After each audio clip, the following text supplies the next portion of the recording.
오늘 새벽에 하나님께서 우리 주신 말씀은 이사야 11장 1절에서 16절까지 말씀입니다.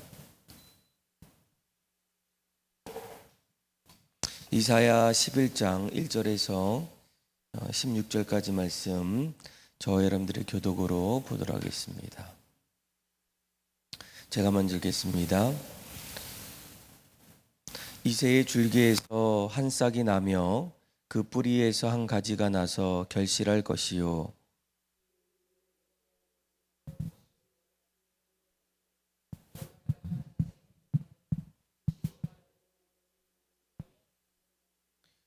그가 여호와를 경외함으로 즐거움을 삼을 것이며 그의 눈에 보이는 대로 심판하지 아니하며 그의 귀에 들리는 대로 판단하지 아니하며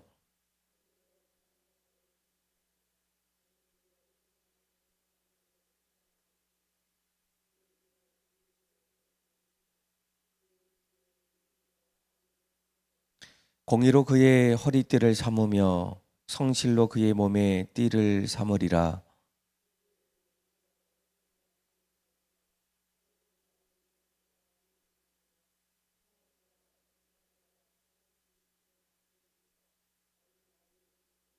암소와 곰이 함께 먹으며 그것들의 새끼가 함께 엎드리며 사자가 소처럼 풀을 먹을 것이며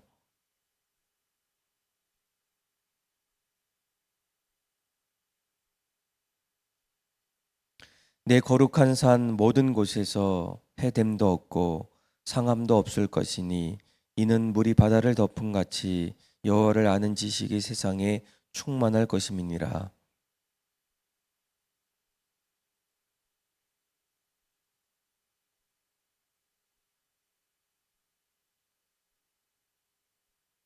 그날에 주께서 다시 그의 손을 펴사 그의 남은 백성을 아수르와 애국과 바드로스와 구스와 엘람과 시날과 함막과 바다 섬들에게 돌아오게 하실 것이라.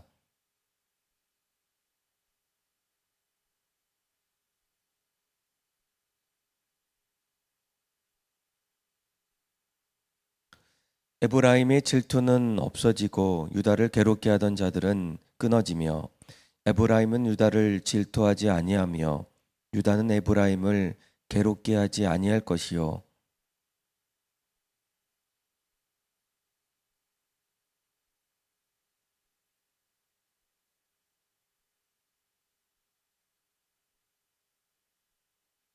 여호와께서 애굽 해만을 말리시고 그의 손을 유브라데 하수 위에 흔들어 뜨거운 바람을 일으켜 그 하수를 저 일곱 갈래로 나누어 신을 신고 건너가게 하실 것이라.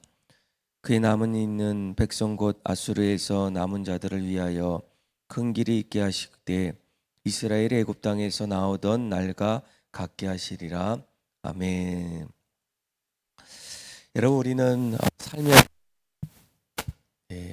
마이크를 좀 바꾸겠습니다.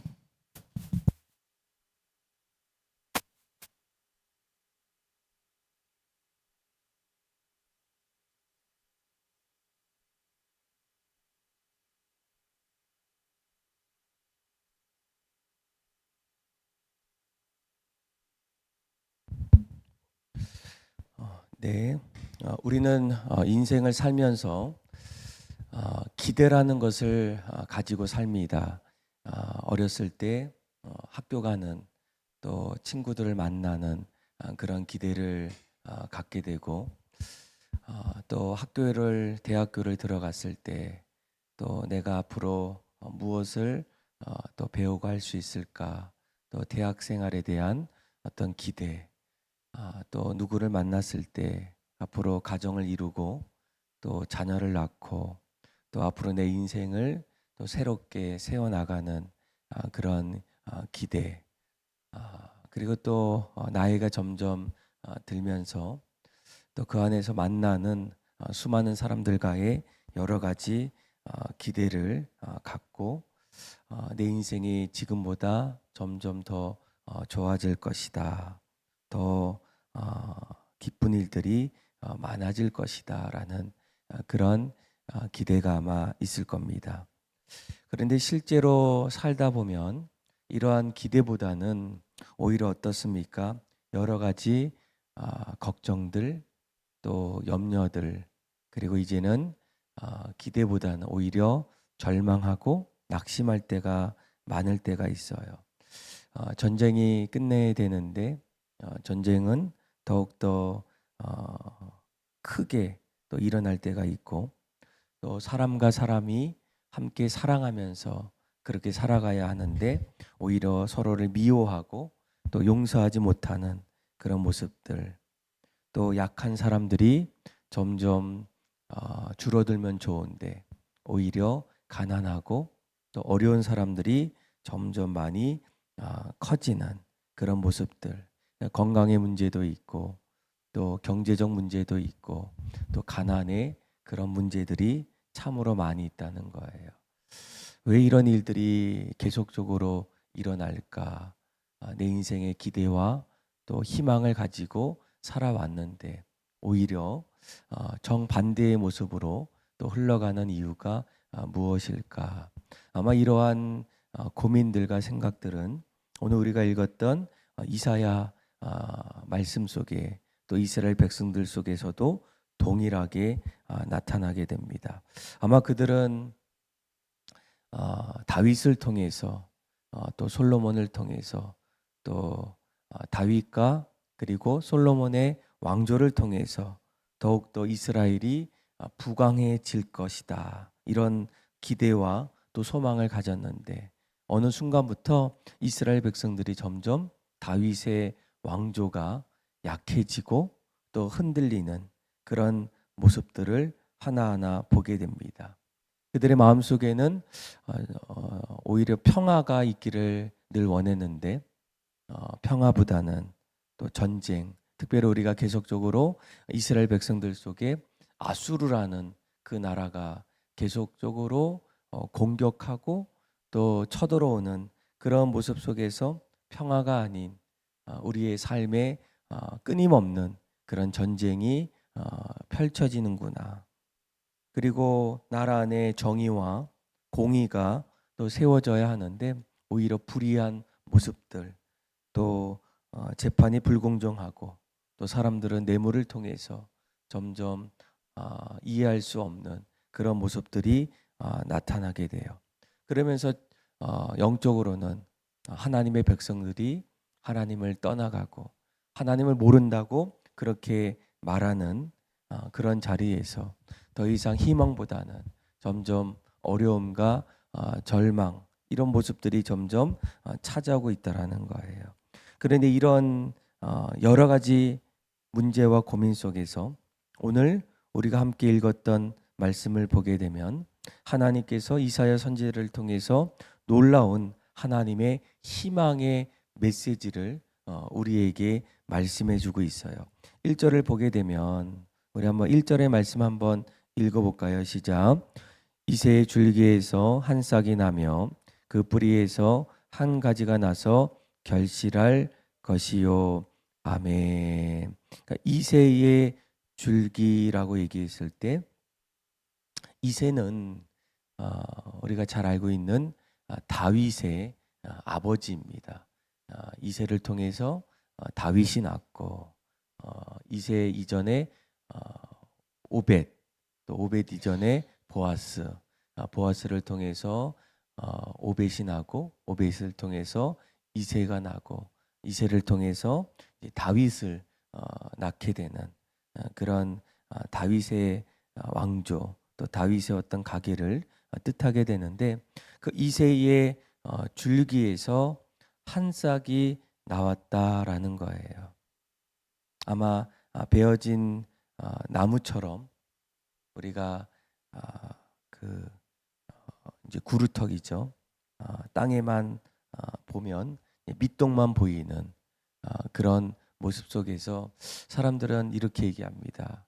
이제 나무가 점점 죽어 있구나, 생명이 없구나, 또 끝났구나 이런 생각들을 하게 되는 그 자리에서 오늘 1절에 보니까 이새의 줄기에서 한 싹이 나왔다. 그리고 그 뿌리에서 한 가지가 나서 결실했다라고 이렇게 우리에게 말씀해주고 있어요.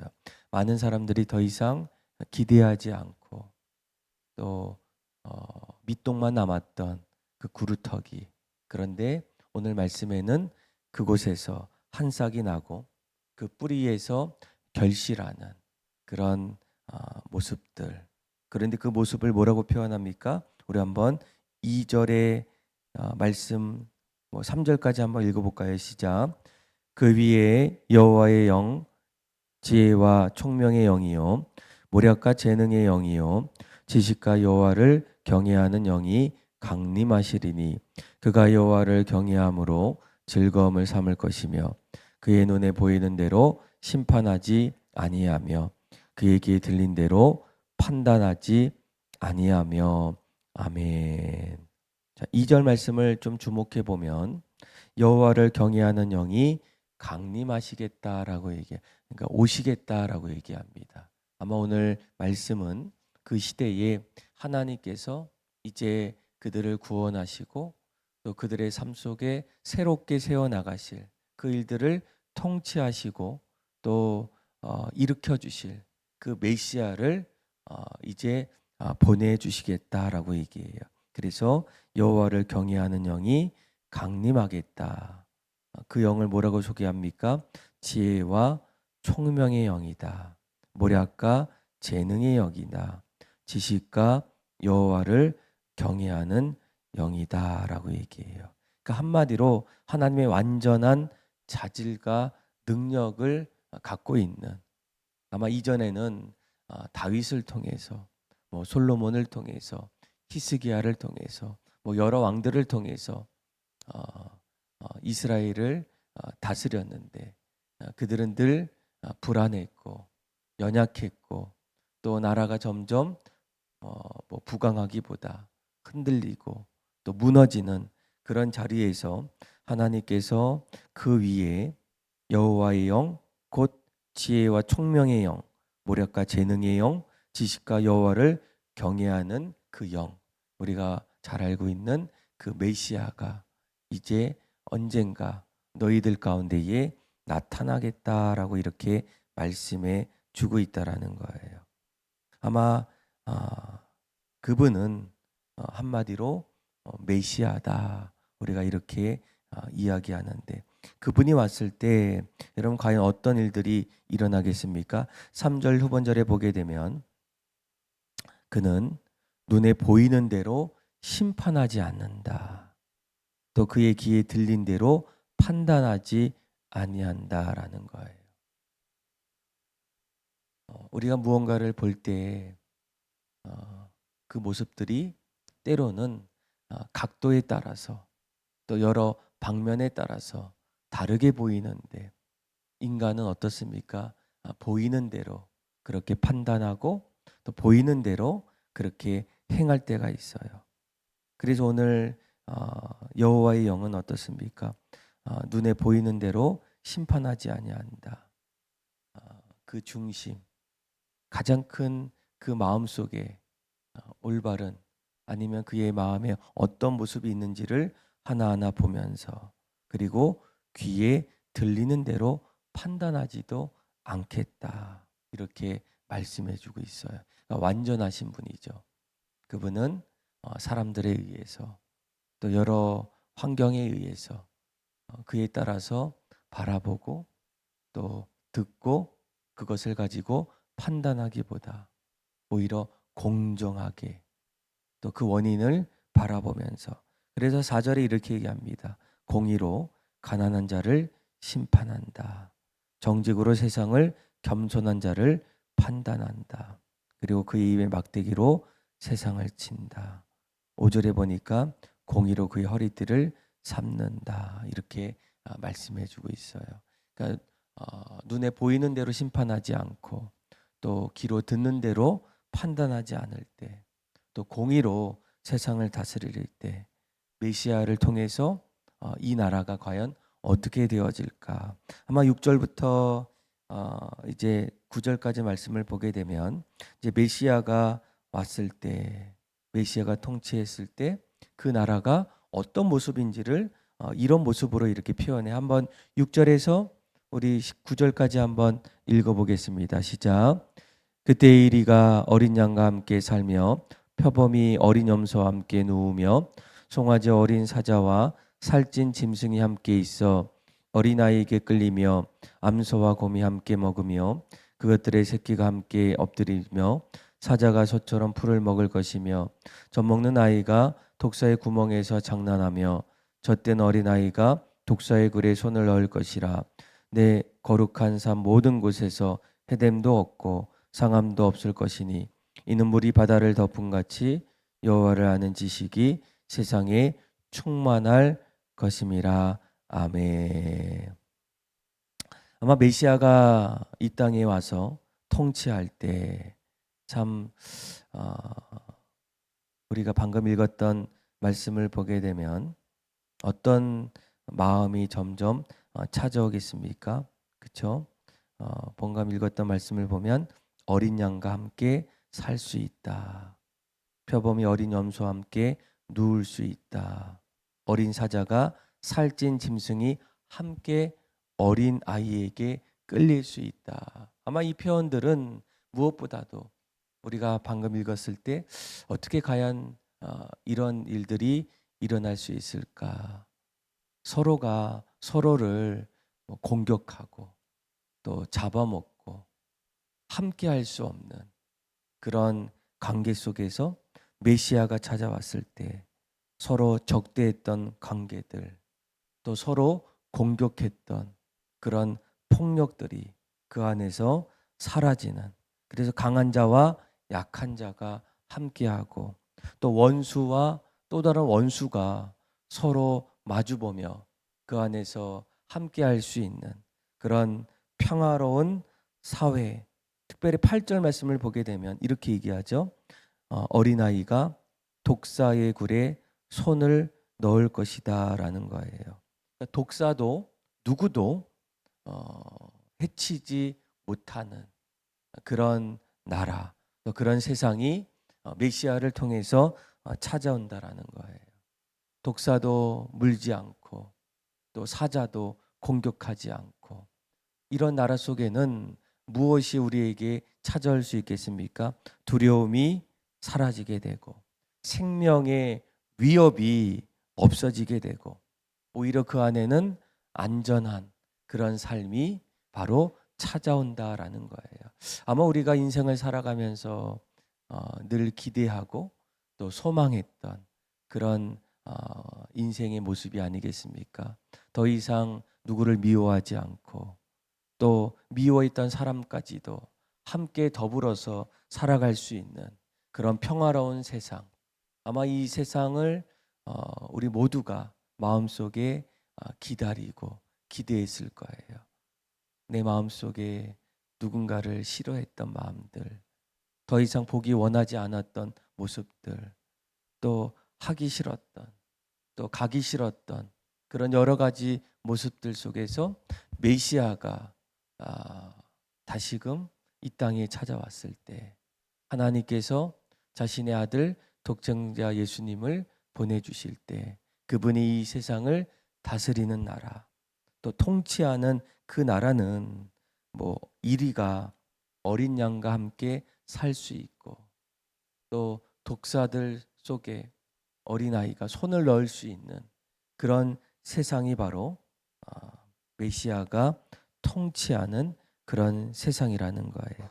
그래서 9절에 보니까 이렇게 얘기하죠. 물이 바다를 덮은 같이 이제는 여호와를 아는 지식이 메시아가 통치하는 그 나라 가운데 충만할 것이다라는 거예요. 자기 뜻대로 살아가지 않고 자기 소견대로 세워나가지 아니하고 메시아가 또 예수 그리스도가 이 땅 가운데 오셔서 우리를 통치할 때 이제는 하나님을 알아가는 지식, 하나님이 어떤 분인지를 더욱더 갈망하고 소망하는 그 모든 지식의 충만함이 물이 바다를 덮은 같이 여호와를 아는 지식이 충만한 그런 세상이 이제는 찾아오겠다라고 우리에게 말씀해 주고 있다라는 거예요.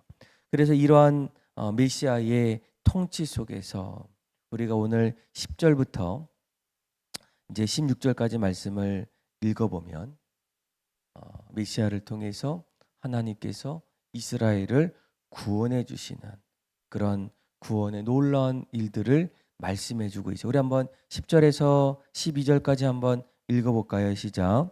그날에 이새의 뿌리에서 한 싹이 나서 만민의 기치로 설 것이요 열방이 그에게로 돌아오리니 그가 거한 것이 영화로우리라. 그날에 주께서 다시 그의 손을 펴사 그의 남은 백성을 아수르와 애국과 바드로스와 구스와 엘람과 시날과 하맛과 바다 섬들에서 돌아오게 하실 것이라. 여호와께서 열방을 향하여 기치를 세우시고 이스라엘의 쫓긴 자들을 모으시며 땅 사방에서 유다의 흩어진 자들을 모으시리니. 아멘. 그러니까 그동안 이스라엘 백성들이 애굽을 통해서 또 아수르를 통해서 점점 흩어지고 무너지고 이제는 모든 것에 희망이 없어지는 그 자리에서 어떻게 합니까? 이새의 뿌리에서 한 싹이 납니다. 그렇죠? 다윗의 왕조를 통해서 예수 그리스도가 이 땅에 오실 때 그 열방이 이제 흩어졌던 무너졌던 점점 희미해져가는 그 자리에서 예수 그리스도를 통해서 다시 그들을 돌아오게 하신다라는 거예요. 그러니까 우리가 돌아가자라기보다는 하나님께서 예수 그리스도를 통해서 돌아오게 만드신다라는 거예요. 그래서 12절에 보니까 여호와께서 열방을 향해서 오히려 기치를 세우신다. 땅 사방에 유다에 흩어진 자들을 어떻게 하십니까? 이제 새롭게 모아 주신다는 거예요. 이 땅에서는 전쟁 속에서 무너졌던 그들을 구원해 주셨고 더 나아가서는 이 땅에 있는 수많은 영혼들 죄로 인해서 점점 무너지고 또 사라지고 또 다 깎였던 그 모든 것이 또 예수 그리스도를 통해서 새롭게 십자가 위에서 구원의 놀라운 일들을 주님께서 하나하나 준비하신다라는 거예요. 그래서 13절부터 16절까지 말씀을 보게 되면 그 시대에 그 당시에 유다가 또 이스라엘이 애굽과 그리고 아수르를 통해서 끊임없는 전쟁 그리고 점점 흔들리고 또 연약해져가는 그 자리에서 하나님께서 어떻게 하십니까? 그 남은 자를 반드시 모아주시고 또 그들이 다시금 새로운 희망의 삶을 살 수 있도록 인도해 주신다라는 거예요. 16절에 이렇게 15절 16절 한번 읽어볼까요? 시작.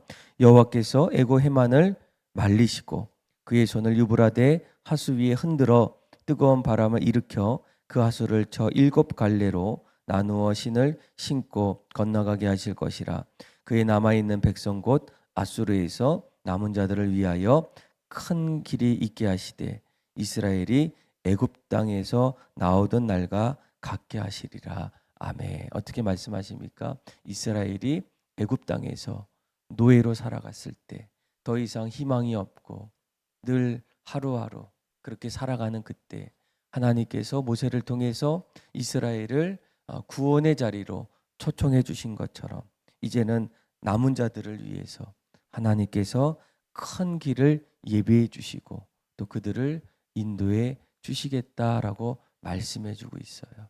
아마 우리가 오늘 이 말씀을 통해서 또 이스라엘 백성들도 지금 보여지는 눈으로 보여지고 또 귀로 듣고 있는 그 소식들을 우리가 들을 때마다 우리 마음속에는 어떻습니까? 기대하는 마음들 또 희망을 노래하는 그 모습들보다는 점점 실망하고 낙심하고 또 좌절하는 그런 자리에서 우리가 우리 인생 속에 붙잡아야 될 것은 무엇입니까? 바로 다시 이 땅에 하나님께서 예수 그리스도를 보내주시는 그 메시아의 오심을 우리가 반드시 기다리고 소망해야 한다라는 거예요. 그리고 이제는 우리도 이러한 소식들 메시아가 오면 이 땅 가운데 사자들이 어린 양과 함께 즐겁게 뛰어놀 수 있는, 미움이 사라지고 다툼과 질투가 사라지고 오히려 그 자리에 하나님께서 주시는 그런 참된 평화를 우리가 전하는 일들, 그리고 더 나아가서는 평화뿐만 아니라 우리의 마지막 구원, 영원한 생명까지 메시아를 통해서 또 주님을 통해서 이루어 가실 일들을 우리가 하나하나 전하는 일들, 그것이 우리가 이 땅에서 복음을 먼저 들었던 자들의 해야 될 마땅한 모습이라는 거예요. 저와 여러분들이 오늘 이 말씀을 통해서 우리 안에 정말 어떤 마음을 갖고 있을까? 지금 펼쳐지고 있는 여러 가지 일들 속에서 이제는 기대마저 점점 내려놓는 그런 모습이 아니라, 그런 가운데서도 우리에게 주시는 그 복음의 은혜를 여러분들이 기억해서 반드시 주님께서 우리의 삶 속에 다시 보내주실 그 메시아를 기다리고, 그 메시아를 통해서 이 땅에 평화가 찾아오고 우리를 구원해 주시는 그 놀라운 일들을 여러분들도 늘 마음속에 믿고 오늘도 내일도 믿음으로 그렇게 살아갈 수 있는 저와 여러분들의 삶이 다 되기를 주님의 이름으로 축원합니다. 기도하겠습니다. 하나님 아버지, 감사합니다. 눈으로 세상을 바라볼 때마다 때로는 낙심도 되고 실망도 있고 또 마음속에 답답함도 있지만, 우리가 눈으로 보여지는 것만 보지 않게 하여 주시고 듣는 것만 듣지 않게 하여 주셔서 오직 우리에게 찾아오시는 주님의 약속의 말씀을 붙잡고 믿음으로 살게 하여 주셔서 그 안에서 다시 오실 예수님을 기대하며 다시 이 땅의 평화로 찾아오실 그 주님을 신뢰하며 우리를 십자가 위에서 구원해 주시고 영원한 생명으로 인도해 주시는 그 하나님의 놀라운 일들을 기대하며 소망을 가지고 믿음으로 살아갈 수 있도록 은혜를 베풀어 주옵소서. 이제는 이러한 사실을 깨닫고 우리의 삶 속에 평화를 전하는 자가 되게 하여 주시고 또 구원의 소식을 함께 증거할 수 있는 믿음의 성도들 되게 하여 주셔서 남은 자의 해야 할 일들을 믿음으로 감당할 수 있도록 은혜 베풀어 주옵소서. 그렇게 역사하시고 하나님을 찬양하며 사랑이 많으신 예수님의 이름으로 기도합니다. 아멘.